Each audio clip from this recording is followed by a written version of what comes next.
আসসালামু আলাইকুম প্রিয় দর্শক, আপনারা কেমন আছেন? সবাই আশা করছি অনেক ভালো আছেন। তো প্রিয় দর্শক, এই যে আপনারা দেখতে পাচ্ছেন এখানে দুটো আম, আর নিয়েছি চিনি হাফ বাটি, আর নিয়েছি ঠান্ডা দুধ 500 গ্রাম, ফুল ক্রিম দুধ নিয়েছি আমি এখানে 500 গ্রাম। তো প্রিয় দর্শক, আমি দুধের মধ্যে হাফ বাটি চিনি দিয়ে দিলাম মিষ্টির জন্য, আর এখানে 2 চামচ কাস্টার্ড পাউডার দিয়ে দিলাম।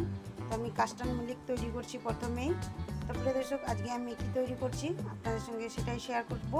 আপনারা অবশ্যই একটি লাইক দিয়ে দেখতে থাকুন, অনেক ভালো লাগবে। আর আজকের আমার ছোট্ট ভিডিওটি যে যেখান থেকে দেখছেন, দেশ এবং দেশের বাইরে থেকে, অবশ্যই আপনাদের জানাই অসংখ্য ধন্যবাদ। তো প্রিয় দর্শক, এই তো আমি এখানে কাস্টার্ড মিল্ক তৈরি করে নিচ্ছি। আমার এখানে 10 মিনিট রান্না করা হয়ে গেছে। এখন আমি ঠান্ডা করার জন্য রেখে দেব। তো এখানে আমি আমের তৈরি আইসক্রিম বানাচ্ছি। অবশ্যই আপনারা ছোট্ট ভিডিওটি দেখতে থাকুন, অনেক ভালো লাগবে। আর আমাদের ছোট্ট ছোট্ট যার যার বেবি আছে, অনেক রকমের বায়না করে, আর বেশি করে এখন গরমের সিজন এসে গেছে, তো আইসক্রিম বাচ্চারা বেশি পছন্দ করবে। তো প্রিয় দর্শক, এখন তো সুন্দর আমের সিজনও এসে গেছে। তো এখন এই সুন্দর আমের সিজনে সুন্দর পাকা আম দিয়ে, ঘরে থাকা উপকরণ দিয়ে আমের আইসক্রিম তৈরি করা কত সহজ, আপনারা সাথেই থাকুন, অনেক ভালো লাগবে। তো এখানে আম পিউরির মধ্যে আমি দিয়ে দিলাম ফ্রেশ ছানা। তো আপনারা এখানে ছানার বদলে দুধ পাউডার অথবা দুধের মালাই দিতে পারেন, আর ফ্রেশ ক্রিমও দিতে পারেন, তবে দিতেই হবে, তবে কিন্তু ক্রিমি টেস্ট আসবে।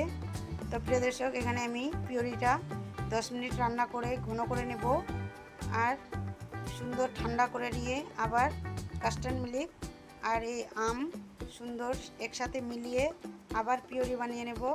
তো প্রিয় দর্শক, আজকের আমার ছোট্ট ভিডিওটি যে যেখান থেকে দেখছেন, দেশ এবং দেশের বাইরে থেকে, আপনাদের জানাই অসংখ্য ধন্যবাদ। আমার ছোট্ট কিচেন ছোট্ট ফ্যামিলিতে আপনাদের সবাইকে স্বাগত। তো এই তো প্রিয় দর্শক, আমি ক্রিমি এবং আইসক্রিম ব্যাটার তৈরি করে নিলাম, আর আইসক্রিম ডাব্বার মধ্যে আমি এখন সেট করে দিলাম। আর এখন আমি সুন্দর আইসক্রিমটাকে একটু আম দিয়ে আর ড্রাই ফ্রুট দিয়ে সাজিয়ে নেব। আর তারপরে আমি কিন্তু 8 ঘন্টার জন্য ফ্রিজারে রেখে দেব। তো আপনারা সাথেই থাকবেন। আর আমার চ্যানেলে নতুন প্রিয় দর্শক হয়ে থাকলে অবশ্যই চ্যানেলটা সাবস্ক্রাইব করে আর একটি লাইক একটি কমেন্ট করে আমার পাশে থেকে যাবেন। সেই কমেন্ট ধরে আমি আপনার চ্যানেলে গিয়ে পৌঁছাবো। তো প্রিয় দর্শক, এই তো আমি ছোট ছোট পিস করে আমগুলো কেটে নিলাম, আর এখন ড্রাই ফ্রুট দিয়ে সুন্দর সাজিয়ে নেব। তো প্রিয় দর্শক, কার কার পছন্দ এই ঘরে থাকা পাকা আম দিয়ে আর সুন্দর ন্যাচারালি আইসক্রিম তৈরি করার, অবশ্যই কমেন্ট করে জানাবেন। তো প্রিয় দর্শক, এই তো আমি একটা বাটার পেপার দিয়ে প্রথমে আইসক্রিমের মধ্যে আর ঢাকনা দিয়ে বন্ধ করে রেখে দেবো ফ্রিজারে। বাটার পেপার এই জন্য দিলাম, এতে করে বরফ জমবে না আর আইসক্রিমটা খুবই ক্রিমি তৈরি হবে। তো প্রিয় দর্শক, 8 ঘন্টা পর আমি ফিরে আসছি। তো এই তো প্রিয় দর্শক, আমি 8 ঘন্টা পর ফিরে এলাম আইসক্রিম নিয়ে।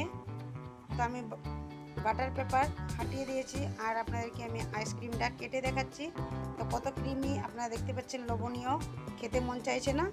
তো আপনারা অবশ্যই কমেন্ট করে জানাবেন। ভালো থাকবেন।